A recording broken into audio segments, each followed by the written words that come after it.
Hare Krishna.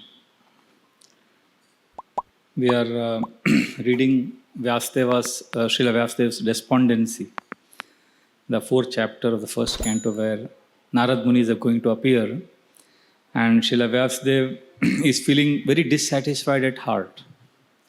So today we will discuss this theme of Srila Vyasadev feeling incomplete or lonely and feeling sad.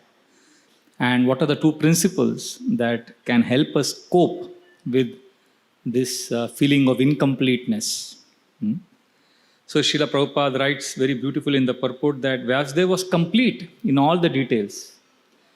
And yet, Prabhupada says that purification is possible through prescribed duties. But ultimate achievement is something totally different. So, and then Prabhupada also writes that Srila Vyasadeva appears to have lost a clue. I mean, he doesn't know what's happening and he is dissatisfied. So we are at a very interesting section, and Vyasadeva will get realizations, of course, that is for tomorrow and the subsequent verses, and then his spiritual master will come and give him wisdom. What we see now at this stage of the pastime is that incompleteness is a reality. And that's what Srila Vyasadeva is also feeling. Like recently, our Honorable Prime Minister, he appointed new ministers and some new portfolios, and he changed the ministers in the government. So when I got the news, I was reflecting how last year, democracy, some of the most famous democracies in the world, Japan and United Kingdom, they have many ministries like India, Ministry of Finance, Ministry of Defense, Ministry of Education. But these two governments, Japan and United Kingdom, have officially appointed a minister for loneliness. I was amazed when I read. So they have officially a department, a ministry for loneliness. And the minister for loneliness, his job is to find out who all are lonely in the country and to help them.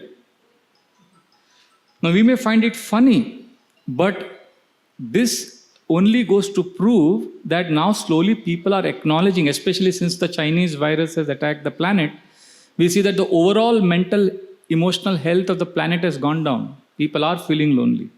And the incompleteness that people experience, that is at three different levels. At first level, people feel incomplete because they are not able to do what they want to do, or they are not able to be what they want to be. Like I know one person who always wanted to be an actor in the Bollywood from childhood. He's got very good acting skills. But today he's a grandfather. He's become an old man, and he says he did engineering because his parents forced him to. So he says, next life I will be born as a Bollywood actor. So that incompleteness is there. He says, I wanted to act, but my parents are from a very conservative family. I was never allowed to act in school plays, in college. So that one incompleteness because I couldn't do what I wanted to do.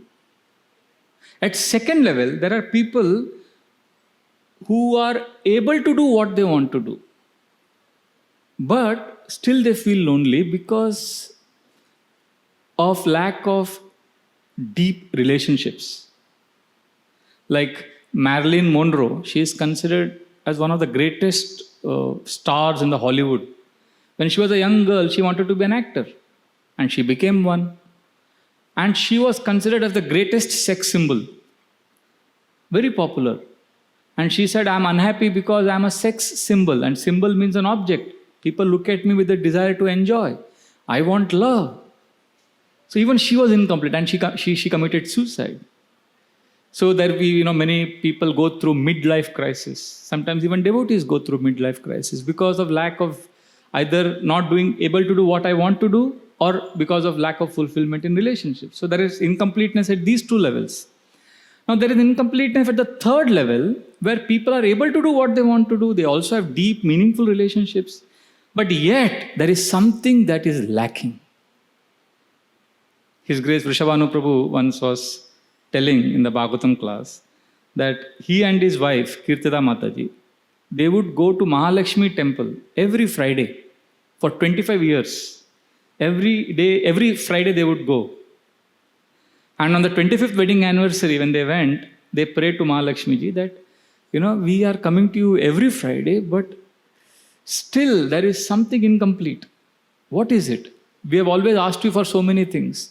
But please, you now guide us what is best for us. And next day, they were introduced to ISKCON, Krishna consciousness. And then their life became complete.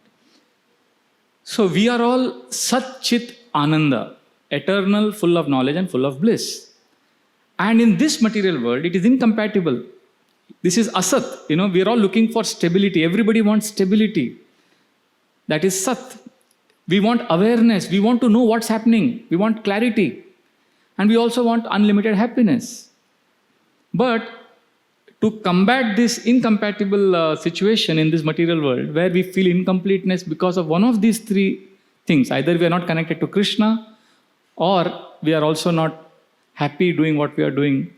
So ultimately, we are all incomplete without Krishna, and that is the theme of this section of the Srimad Bhagavatam. So what we see here is Srila Vyasadeva is doing something very, very amazing. He is accepting that he is incomplete. So, one of the most powerful ways to combat the phenomenon of loneliness or incompleteness in our lives, which is the first step, is to embrace that pain. Of course, we want to take shelter of Krishna, but that shelter of Krishna is preceded by an acknowledgement and acceptance of our state. Without that, we will simply be in denial and we will drown ourselves in the plethora of distractions that are available in the modern times. Because when we feel incomplete, that is an opportunity for growth. That is the time for the caterpillar to break through the cocoon and become a butterfly. That is actually the defining moment in our lives, when we can come to terms with how I am incomplete, or how I am not aligned to my own self. But unfortunately, what we do is we live in denial, and we stimulate ourselves. We stimulate ourselves with a barrage of information, social media, and as a result of this, we delay our self-realization. We delay that awakening moment because we are unable to accept where we are.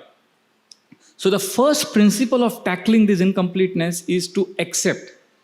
Acceptance is very, very important. His Grace Burijan Prabhu writes very beautifully in his Japa book that if we simply are attentive in our spiritual practices, if we listen to the holy name, one Maha Mantra, that is the technique he offers. He says the result of attention in spiritual practice is not love of Krishna. We think, if I'm attentive in bhakti, I will get love of Krishna. He says, wait. You are attentive. Before you get love of Krishna, there is something that will happen. And that is, attention results in awareness. Awareness of the inadequacies. Awareness of our limitations. So awareness, he says like this. He says, the reward of sincerity is not love of Krishna. The reward of sincerity is humility. We come to terms with how far I am from Krishna. Right now I may say, I'm fallen, Prabhuji. I don't have love for Krishna. I'm so fallen. But if I'm really attentive in spiritual practices, then I'll actually become aware how far I am from Krishna. He quotes C.S. Lewis, was a very famous author in England. He says, C.S. Lewis says that humiliation comes before humility. So we have to go through purification. We have to go through awareness. And awareness is a gift that because of our practices, because we are attentive in our spiritual practices. But although awareness is a gift, it is acceptance, which is a choice we have. Acceptance is my choice. But if I live in denial and if I can't make peace with myself, then I will live in this illusory positivity, this toxic positivity. I'm positive, we have to be positive. But when we don't accept who we are actually living in illusion. And denial is the worst kind of lies, because that is the lie we speak to ourselves. And therefore, Vyasadeva, he is accepting that it's a big thing. Radha Gopinath Prabhu was mentioning last Sunday that we are sitting on the Vyasasana. This is the place from where we all give class, and he is Vyasadeva is the literary incarnation of the Lord. And he is accepting. And in fact, that's what he tells Narad Muni also. Where have I gone wrong? So we have to make peace with ourselves. We have to understand who I am. There is one lecture of Srila Prabhupada I was hearing. Srila Prabhupada says, what is the meaning of Hare Krishna Mahamantra? We have heard different meanings. One common meaning we hear is, please engage me in your service, Krishna, Radharani. But in this lecture, Prabhupada says, Hare Krishna means only 3 words. Please accept me. So when we are chanting Hare Krishna, we are telling Krishna, Krishna, please accept me. But if we are not able to accept where we are, in what situation we are, how can we expect Krishna to accept us? Therefore, Prahlad Maharaj says very beautifully, Tasmad aham vigata viklava ishwarasya sarvatmana mahi grinami yata manisham nicho gaya guna visargam anupravishta puyeta enahi puman varnitena. He says, my dear Lord, I am giving up the conception that I am fallen. I am now giving up that conception, I am fallen. I want to now with all my strength and energy offer you what I have. This is where I am. So we have to be in the mood of being fallen. At the same time, we have to also accept ourselves, who we are, and then move forward. Therefore, we see in Christian tradition, because they have a long history of spiritual practices, almost 2000 years. So they have a lot of books written, literatures written on this subject. So in one of the Spanish saints, he has written this book called Dark Night of the Soul. How every spiritual aspirant goes through what we say Anartha Nivriti, which is Satyarup Maharaj calls it as vast intermediate zone. It's a huge jungle, we enter and we are struggling there. So in that vast intermediate zone of Anartha Nivriti, we have to accept who we are. So in this Christian tradition, this Dark Night of the Soul is a book about spiritual aspirants who go through loneliness, who go through incompleteness because they are not connected with their Lord. I was reading Mother Teresa's life story. She also went through decades of loneliness and suffering. There was one Dutch Christian pastor, a few years ago, I had got his book. Very powerful book. He was a celibate preacher. He was teaching in Harvard University. And he wrote a book called Wounded Healer. It was a bestseller. He's no more now. And he was in depression also. And he was one of the most successful preachers also. And his whole theme was Wounded Healer. He says when a preacher of God's message goes through suffering and incompleteness, he is more effective as a preacher because he can empathize with people better. So he says this incompleteness is actually a defining moment. It's an opportunity for us to grow. So why we deny it? So we don't have to deny it. So therefore, acceptance is needed. And it is a situation, it is an opportunity for us to recognize our situation and then practice the second principle, which is more important, which is what I want to discuss now, which is aspiration. Aspiration to connect with Krishna. Because if you see in this entire pastime, it is the Krishna factor which was missing. And the foundation of Krishna consciousness is Krishna. Our USP is Krishna. And Vyasadev's pastime here reveals that simply selfless service is not enough. Simply having perfect systems and arrangements is not enough. Because if you see, all the modern self-help gurus, motivational speakers, they focus a lot on the why. If you have a burning why, a sense of purpose, you will always be happy. The why has to be strong. Why? But Vyasadeva had a very strong why. Who can be more compassionate and more selfless than him? And along with why, people focus a lot on how. You should have proper systems, excellent intelligence, And who can compare with Vyasadev's intelligence? So Vyasadeva had excellent why and top class how. Both are needed, but still he was incomplete because the what was missing. What is the important factor? Along with why and how, what is Krishna? See, it is necessary to have a strong purpose. It is necessary to have strong systems, but it is not sufficient. Paravaragya sarishi kalena vektaramhasa yugadharma vetikaram praptam bhuvi yuge yuge. A few days ago this verse came, where Paravaragya, the Vyasadeva could see past, future, present. And you could see how time is going to be extremely powerful. Time is going to deteriorate everything. He could see the anomalies of Kali Yuga. He could see what is going to happen now. And you could see Kalena, you could see how time is Ramahasa, a great force. Many times, we think, my life will fall in place, my life will change eventually. I don't have to worry, just carry on. No. Time is extremely powerful. Time changes everything. Somebody said once very nice statement. लगता था जिंदगी को बदलने में वक्त लगेगा, पर क्या पता था कि बदलता हुआ वक्त ही जिंदगी बदल देगा.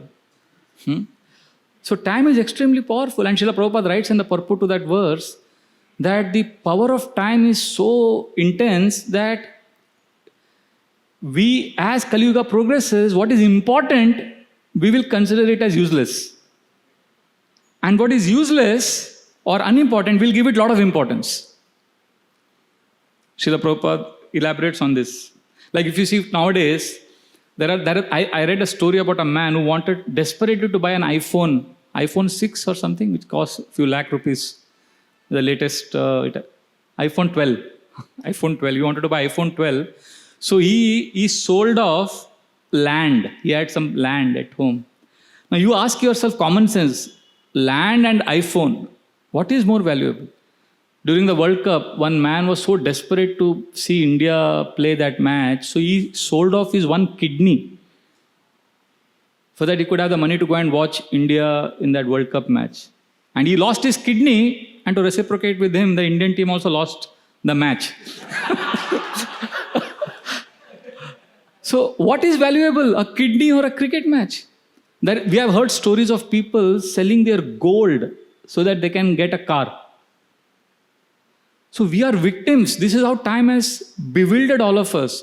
And now, thanks to the social media apps, thanks to the smartphones, we are so disconnected from Krishna. And this is what Vyasdev could see. This is the first problem Vyasdev saw.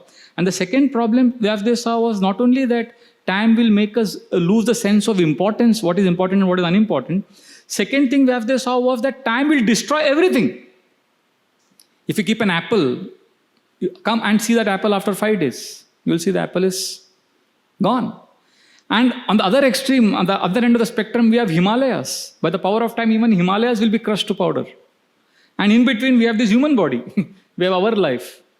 So this is all going to be finished by time. So these are the two things Srila Vyasdev saw, and Srila Prabhupada writes in the purport that he compares during those days, early 1960s, when Prabhupada wrote this purport. There was no Chinese virus that time. That time, tuberculosis was rampant. So he's writing in detail about how tuberculosis is spread everywhere. People are dying. People have no clue. And today the same thing is happening. This is a typical Kali Yuga situation.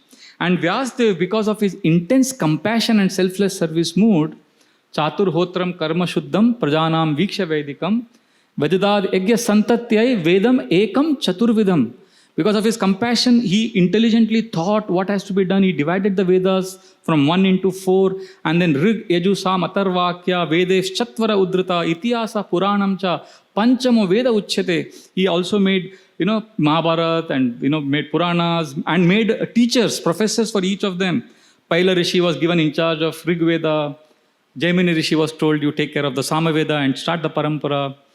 So like that, and Angira Rishi took charge of Atharva Veda, Vaishampayana, Roma Arshana took care of Puranas. So like that, and Vaishampayana took care of Yajur Veda. And then there was Parampara, and Vyasdev edited, wrote Mahabharata for the less intelligent people.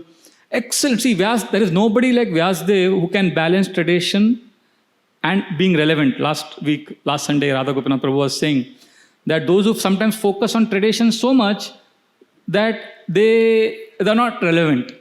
And sometimes in the name of being relevant, we focus and compromise on the essence. But Vyasdev was so intelligent, he could balance, he could make everything. Chaitanya Charan Prabhu was saying in one class that those who are so attached to tradition, sometimes that they become fanatics. And he said they reduce spiritual movements, Krishna consciousness to a museum. He says in museum everything is sacred, but it is a museum. But he says, ISKCON is not a museum. He says, ISKCON is a garden where there are beautiful flowers growing. So we have to see that everybody is evolving spiritually, and there are intelligent preachers who are helping people come closer to a God. We may not hear them say directly Krishna, but they're helping people move from sense gratification to connecting with their own selves. So, and the best of such personalities is Vyasadeva. And totally selfless, extremely intelligent, but what was the situation? Few days back we read this verse. Evam pravrutasya sada bhutanam shreyasi dvija sarvatma kenapi yada natushyad dridayam tata natushyad. He was not satisfied. And the best part is bhutanam shreyasi dvija, totally selfless. And not that he was simply selfless. Sarvatma kenapi yada.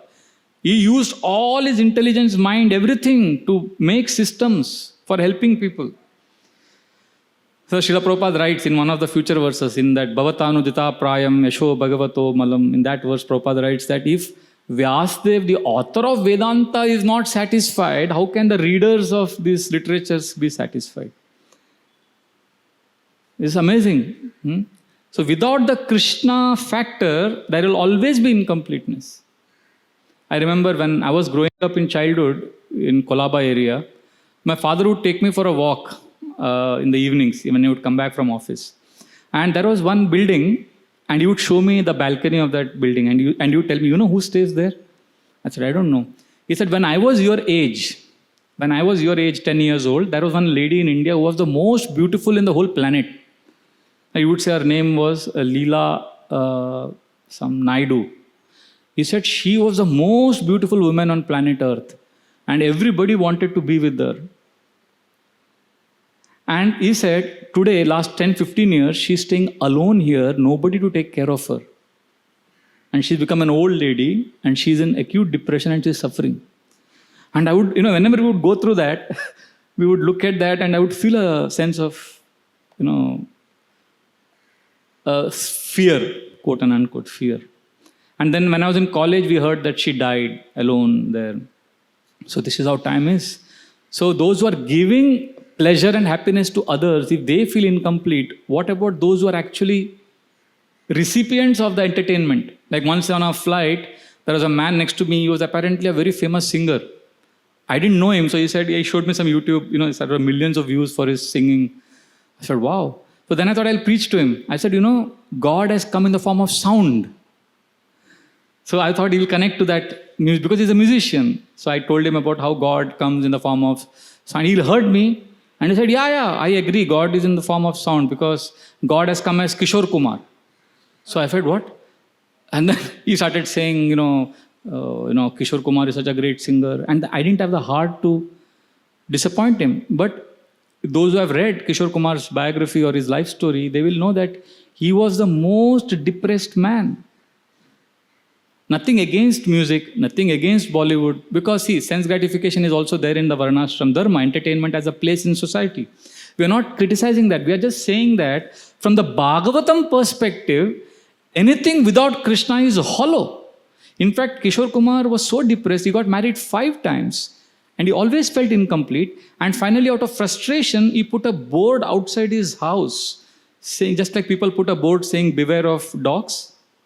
He put a board saying, beware of Kishore Kumar. And when people would ring the bell, sometimes he would open the door and pounce on that person and bite his arms like a dog does. He actually went crazy.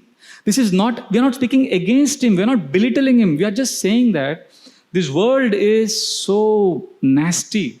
This is, as Bhaktivedanta Thakur said, this is not a place for a gentleman, because if there is no Krishna, there is only suffering.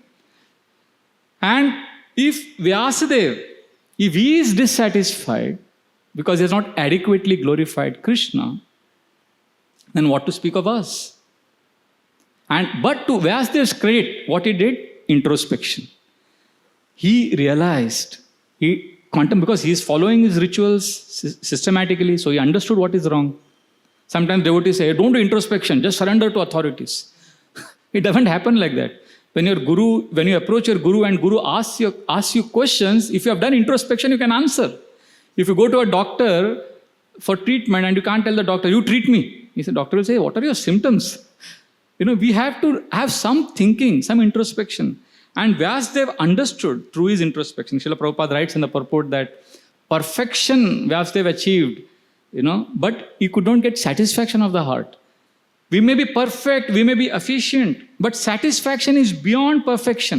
Experience is beyond systems. Systems are important, but we can't be lost in the rituals. Sometimes we may have strict sadhana card.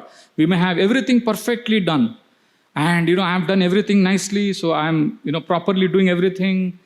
But still, that doesn't guarantee the deep satisfaction of the heart. Sometimes people say, Prabhuji, why we are feeling unhappy and incomplete? Because we are living in city, a lot of rajogun, lot of, artificial life, lot of traffic.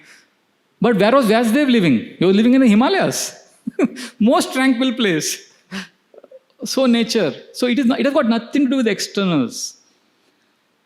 The key is the what has to be in the right place. Why and how is not sufficient. Therefore, Vyasdev will now realize, Kimva Bhagavata Dharma Naprayena Nirupita Priya Paramahamsanam Tadeva Achyuta Priya. I think this is tomorrow's verse, where Vyasdev will now realize, oh, I did not adequately glorify Krishna. That is why I am feeling incomplete. And then, of course, he confirms it with his spiritual master. See, for those who are not qualified, what did Vyasdev do? He wrote Mahabharata, right? He wrote Puranas. But what about those who are qualified? What about those who love God and those who want to know about God? What has he done for them? Of course, he did mention Krishna, but he mentioned Krishna as a means, not as an end in himself. Bhakti was mentioned, definitely. So Vyasdev had selfless intention, but it didn't help connect people to Krishna completely. So therefore, there are acharyas who compare Vyasdev's situation. I was hearing Gaurang Prabhu's lecture. He was quoting, I think, Sridhar Swami, who says that he was comparing Dhruva Maharaj with Vyasdev.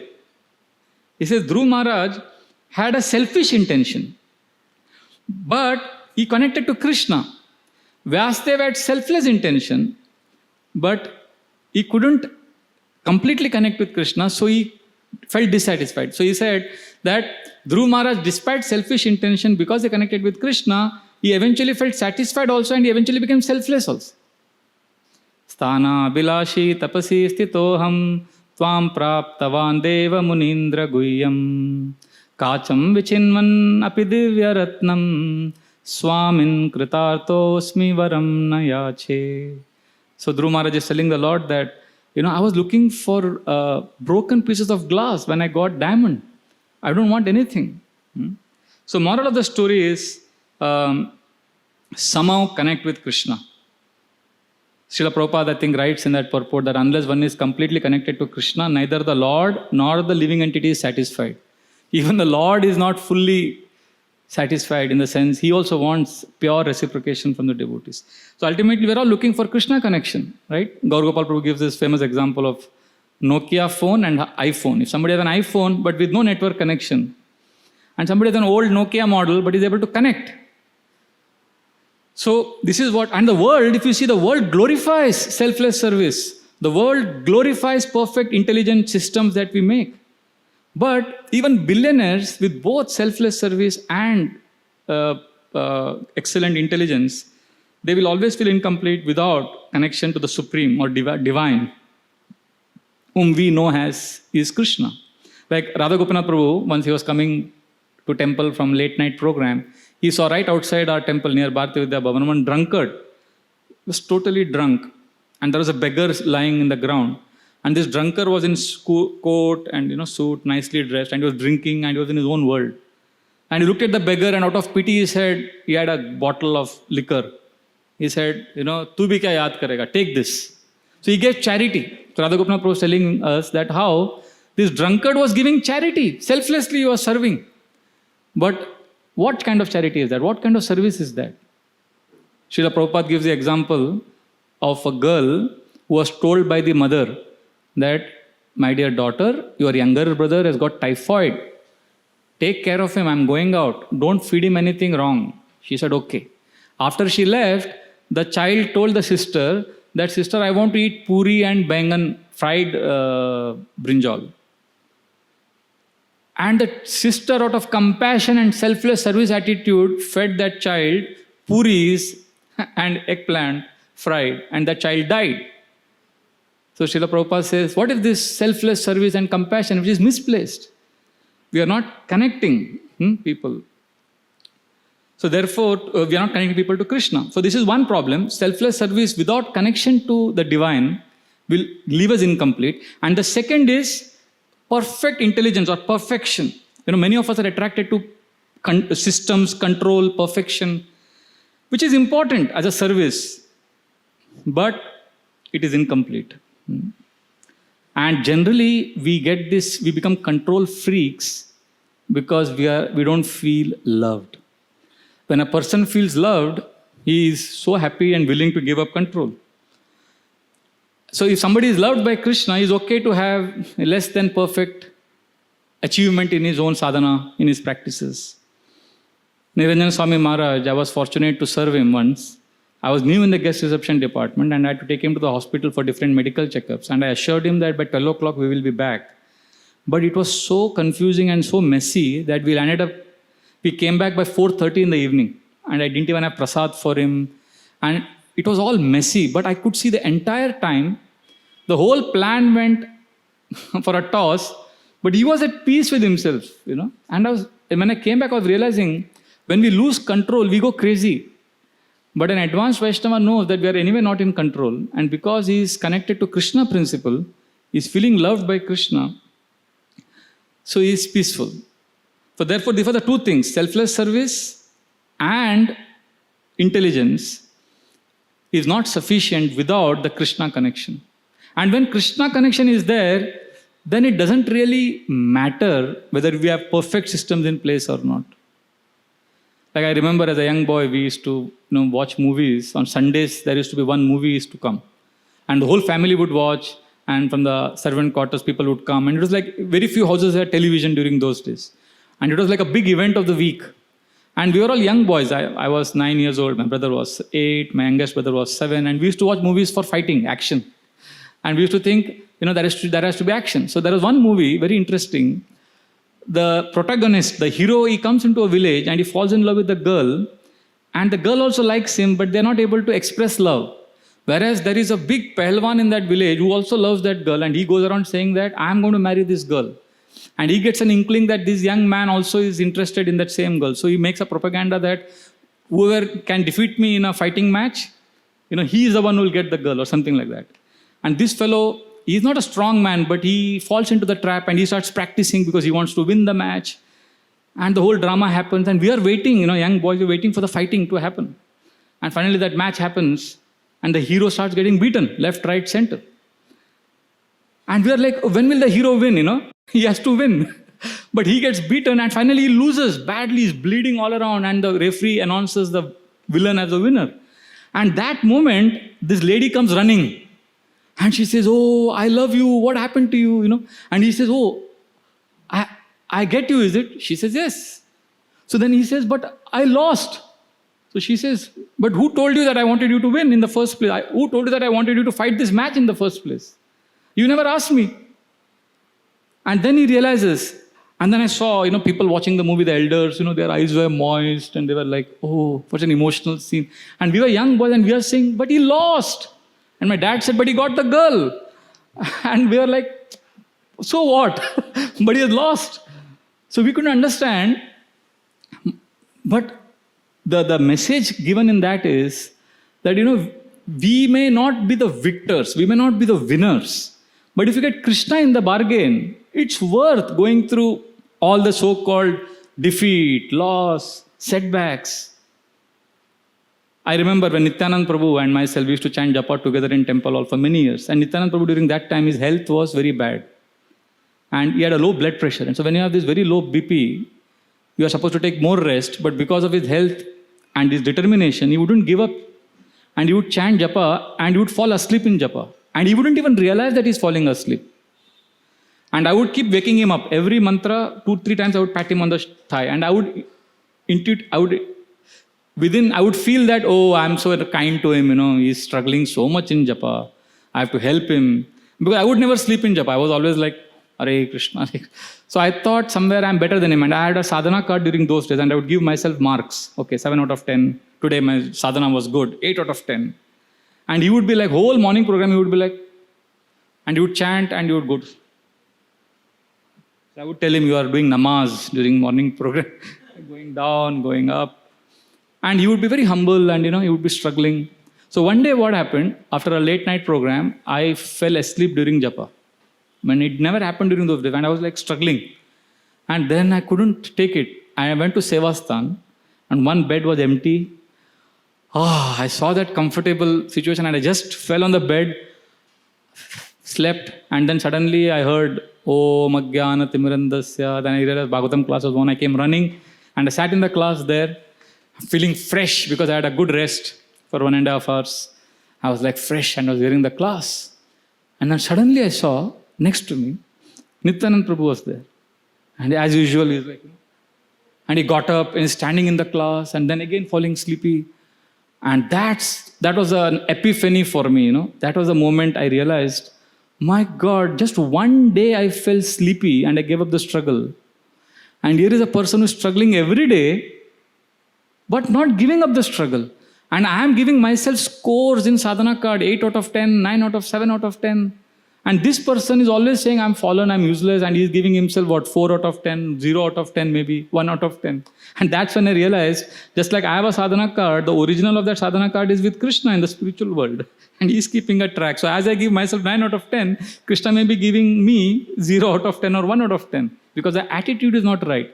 And here is a devotee who may not have externally been perfect. He may be like that hero of the movie who is losing the whole battle. But he gets Krishna in the bargain because of his attitude, because of his connection with Krishna. Therefore, it is very important that we don't forget this principle of aspiration of wanting to connect with Krishna. There is a very beautiful class by Srila Prabhupada in this regard.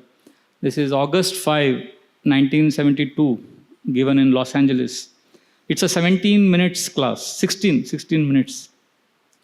And the whole class is how a devotee is desperate and eager for Krishna. He says, life's goal is somehow I have to see Krishna in this life. And in that class he says, okay, who are you? You are a lusty man? You are a murderer? You are a thief? No problem. Somehow connect with Krishna. He's like desperately appealing. And you can see the audience also, they could connect with Srila Prabhupada.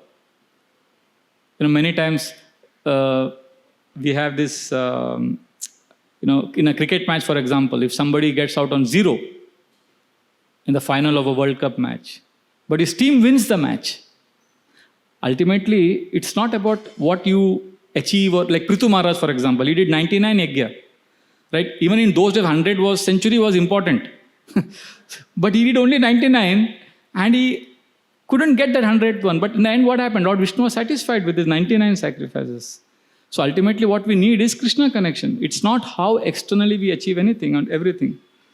So Vyasadev's realization in this entire episode is, yes, we have to give Krishna without compromise. And especially to those who are eager for Krishna.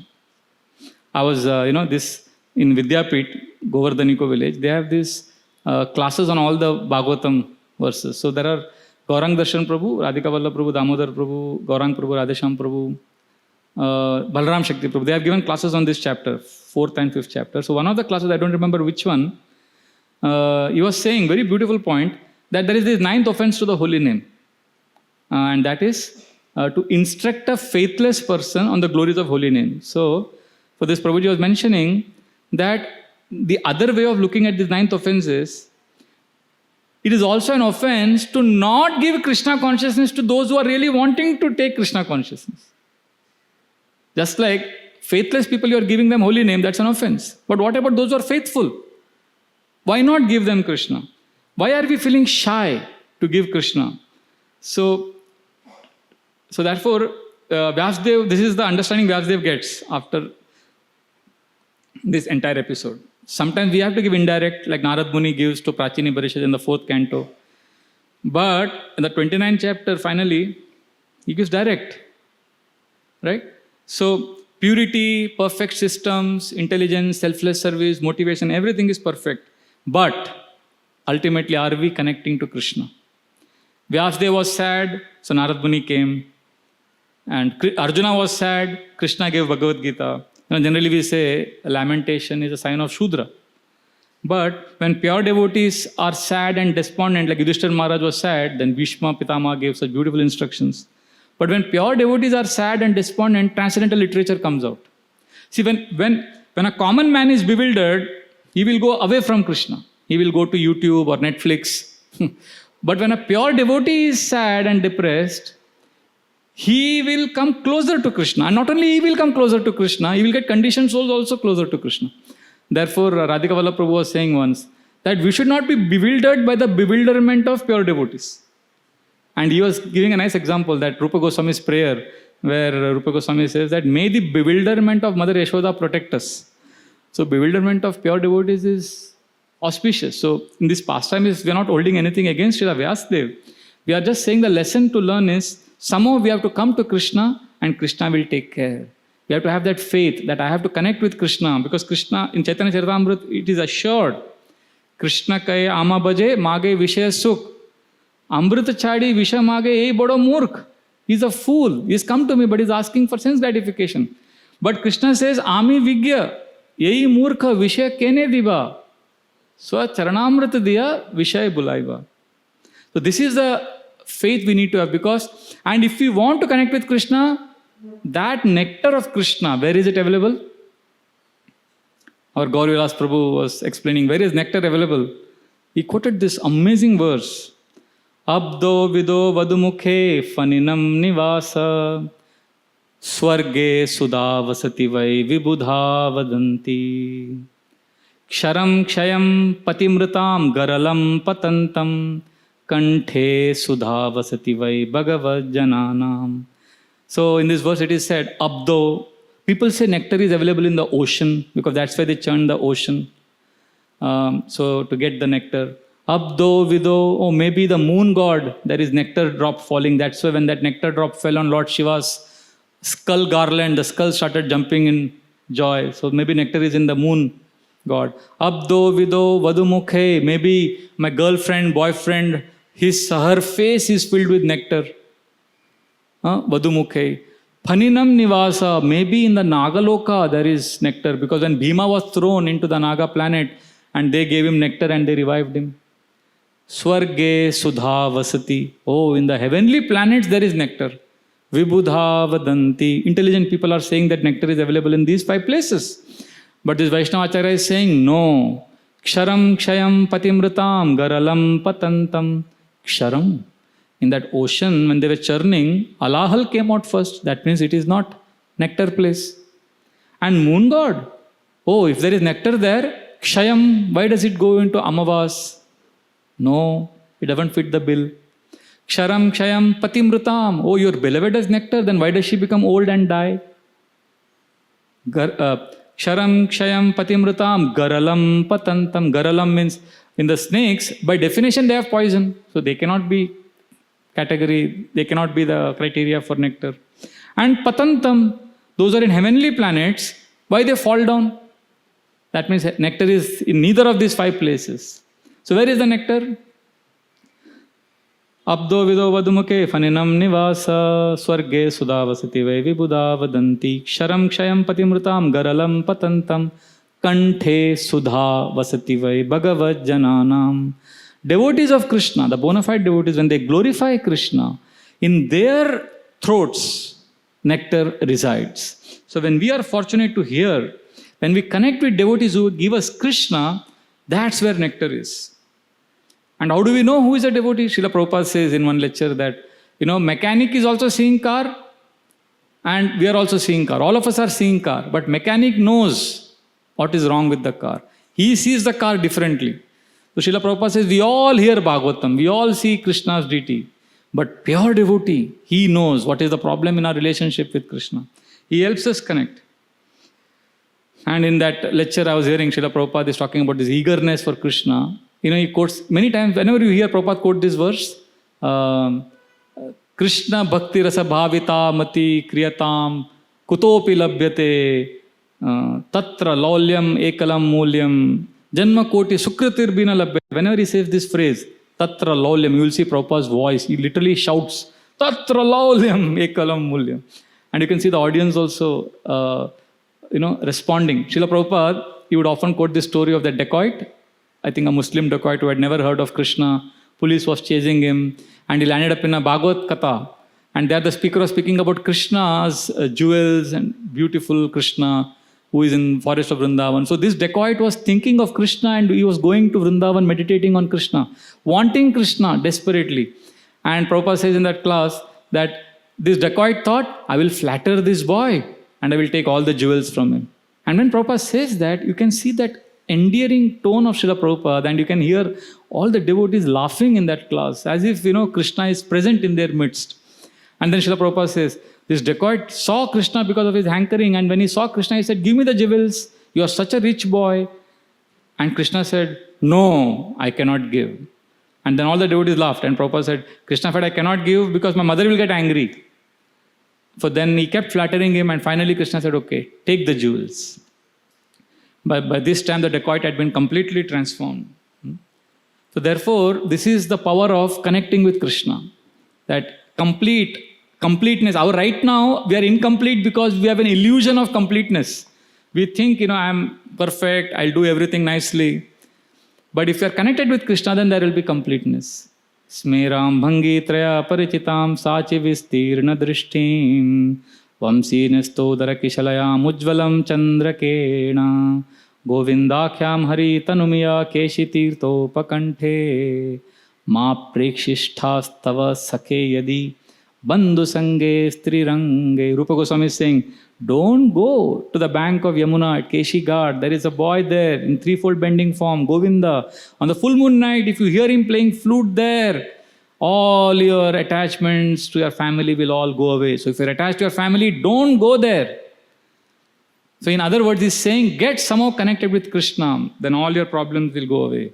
Basically, Rupa Goswami, Srila Prabhupada, all our parampara, they want us to, they want us to give Krishna a chance to attract us. Somehow allow Krishna to come. Because ultimately in ISKCON, in Krishna consciousness, it is all about desire management. See, if you want to experience not just Krishna, you want to experience anything in life, we need three things. We need opportunity to experience that. Right? Like if there is a Chappan Bhog, if there is a big feast in the kitchen, and you are not invited, you are told not to come, so you don't have an opportunity to enjoy. So you want to experience anything, first you need an opportunity. Second, you need an ability to enjoy it. Like you need to have an appetite. If you have 104-degree fever, then you can't enjoy that feast even if you're invited to that feast. So opportunity has to be there, ability has to be there, and third and most important thing needed to experience anything is desire. Like if you're not hungry, if you had a feast in the afternoon, then you will not want to eat that. So to experience anything, we need opportunity, we need ability, and we need desire. So in Krishna consciousness also, we have been given opportunity to experience Krishna. We have the morning program. And we also have, along with opportunity, ability also. We can hear Krishna Katha, we can do deity worship, all the ability is there. But in Krishna consciousness, it is different. Even if you don't have opportunity and ability, if you simply have one thing, the desire, that is sufficient. Krishna will arrange everything.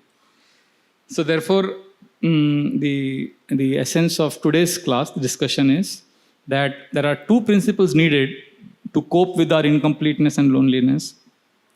First is to accept how we are inadequate and where we are in our situation. And second is to aspire and have that eagerness to connect with Krishna. Once these two are in place, then life becomes worthwhile because we are connected to Krishna. Hare Krishna, Krishna Krishna, Hare Hare, Hare Ram, Ram Ram, Hare Hare. Grantra Srimad Bhagavatam ki jai. Srila Prabhupada ki jai. Hare Krishna.